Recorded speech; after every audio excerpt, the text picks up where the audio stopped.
Hola, this is a book for the Day of the Dead, and it is called Beto and the Bone Dance. And my friend from Arizona, she sent this to me because they have a lot of the celebrations there out west, and especially in her state.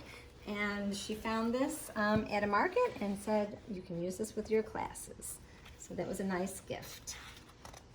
This book is written by Gina Frechette. I don't know who the illustrator is. Oftentimes it's the same as the author if it's not written. The skeletons have started to appear in shop windows, on balconies, in houses, skeletons all over town. Beto laughs at the skulls. He loves those crazy calaveras. They're loco. They're so crazy. This is his favorite holiday. In many places it's called Halloween, but here it's El Dia de los Muertos, the Day of the Dead. Actually, Halloween is not the Day of the Dead. According to this book, some do confuse it with it, but it really is not the same holiday at all. And one of Beto's favorite things about El Dia de los Muertos is all the skeletons. So many kinds. Candy skeletons, ballerina skeletons, skeletons at the beach, skeletons at the dentist, the dentista, skeletons playing the marimba. Mira, Papi, look, says Beto. Gracioso. Very silly, Papi agrees. Keep poking fun at them to show them that we're not afraid. We're not scared of you, Sonos, hoots Beto. Papi takes Beto through town to see all the altars that were made this year. Every shop and home in the little square has one. Lacy paper cutouts rustle from them like banana leaves. Each altar is made in memory of someone who died. But today isn't a sad time, just the opposite. El Dia de los Muertos is a day for celebration. The altars hold all the dead people's favorite things, foods, treats, and toys. This is to welcome them home for a night during the year. Beto and Papi are making an altar for Beto's abuela, his grandmother, who died last spring. First, they must go to the market. Papi inspects the calabazas, the pumpkins. Beto gets to pick out flowers. Later, their relatives will come to help decorate the altar. Beto wants to add something all his own to the altar, something abuela will know is just from him.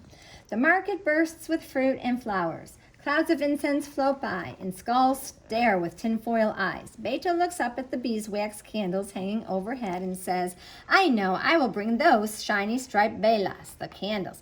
Sorry, Beto, but Tia Tish is bringing the velas, says Papi. They stop in front of the rows of pan de muertos, the bread of the dead. Beto sees one adorned with abuela's favorite flower. Then I'll bring that bread. Lo siento, sorry again, says Papi, but your cousins are already bringing the pan de muertos. Beto frowns. He has to think of something else, and nothing seems right. Back at home, Beto and Papi set up the altar carefully. Beto fills the house with marigolds, cempasúchil, and purple cockscomb. At the table, he makes figurines out of paper with garbanzo bean heads. Meanwhile, Papi carves the calabazas. Make one look like abuela, says Beto, with big eyes and little teeth. All the altars are filled with flowers and fruit, but there are personal decorations that make each one different. Late that afternoon, Tia Tish and Tio Lolo arrive with Beto's cousins Leti and Carmela. Tia Tish arranges the candles she's brought and lights them. Leti and Mela put on their loaves of pan de muertos on the altar. Beto racks his brain, then he blurts, I know, abuela loved soda pop. He runs to get a refresco, supra fizzy, his favorite kind. But when he returns, Tio Lolo is already putting on a bottle of refresco on the altar. I know, thinks Beto. Abuela loved chocolate too, chocolate. And he runs to get some. But when he comes back, Mela has beat him to it.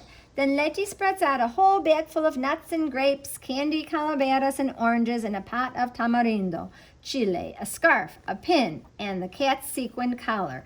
This is all for abuela, she announces. They've got lots of stuff that they've put on the altar, haven't they? Beto is flabbergasted. He runs and rummages in a closet. He comes back with an old shoe.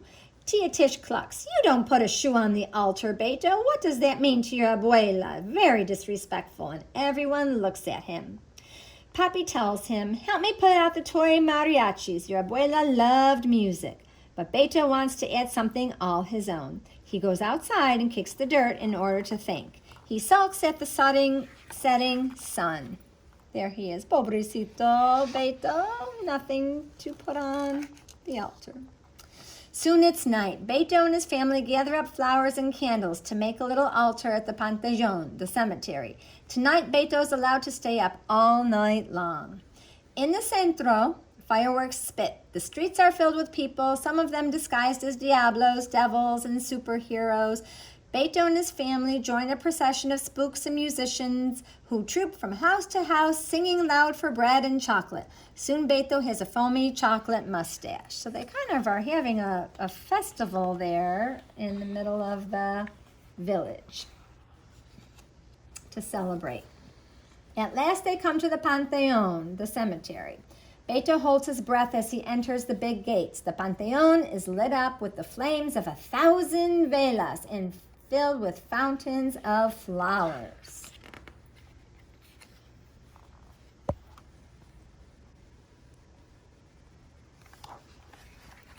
Lots of people are already there. Musicians stroll and sing and play guitars. There is the smell of burning incense and scorched marigold blossoms. Families picnic on the decorated graves of their ancestors. They tell stories and laugh and remember all the good things the person did while alive. Tia Tish puts Abuela's favorite dishes on the tumba, the grave. Lete and Mela play checkers and dice on the stone. Beto sprinkles marigold petals around the tumba, so Abuela can find her way here, he says. At midnight, Tia Tish says, the spirits will come out to visit. They will take on the flavor from the food we've left for them. Thinking about the spirits gives Beto the willies. Will they know he sneaked a lick of one of the sugar calaveras? Will he be in trouble for putting a shoe on Abuela's altar? He shivers and Mela teases him for having chicken skin. The church bells sound, 11 low gongs, and the stars shiver too. Beto gets sleepy trying to count them, and he has to close his eyes. Then there is a sound like dry sticks on paper drums, and Beto sits up. Clickety-clack, clickety-bump. Uh-oh, says Beto. He reminds himself that he's not afraid of those crazy calavera clowns.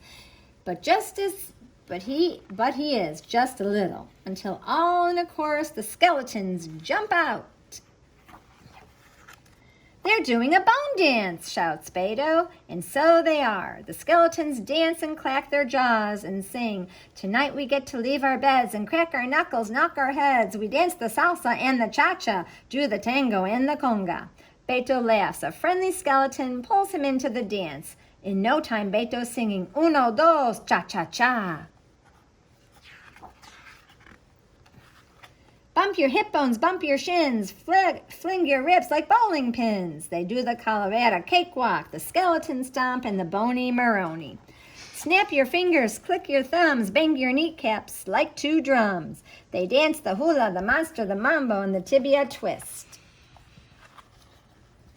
Beto calls out, follow me, sígueme, and he leads all the skeletons in a conga line. The bone dance is so much fun that Beto looks for his family to join in, but he can't find them. In that moment, he's all alone with nothing but bones. He feels a chill in his own bones, and then he sees someone he knows. Who do you think that is? Abuelita? Maybe it's Abuelita. Could be his grandma. Abuela! Abuelita! Beto runs to his grandmother, who holds him in his arms as soft as braided bread. Oh, Abuela, I'm so sorry, he says. I couldn't find anything you love to put on your altar. Hush, little one, says Abuela. I will tell you what I love most of all. Suddenly, Beto isn't in Abuela's arms anymore. Papa is holding him instead, whispering, Beto, wake up, despiértate, it's midnight. Can you feel the spirits? Asks Tia Tish. They're all among us like the wind. Beto says, I know. He fishes in Papi's pocket. What are you looking for? Papi asks. And Papi, by the way, is a nickname that many Spanish-speaking children use for dad or daddy. It really means daddy.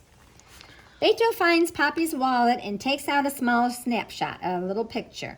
This is what Abuela wants on the altar. It's a picture of Beto.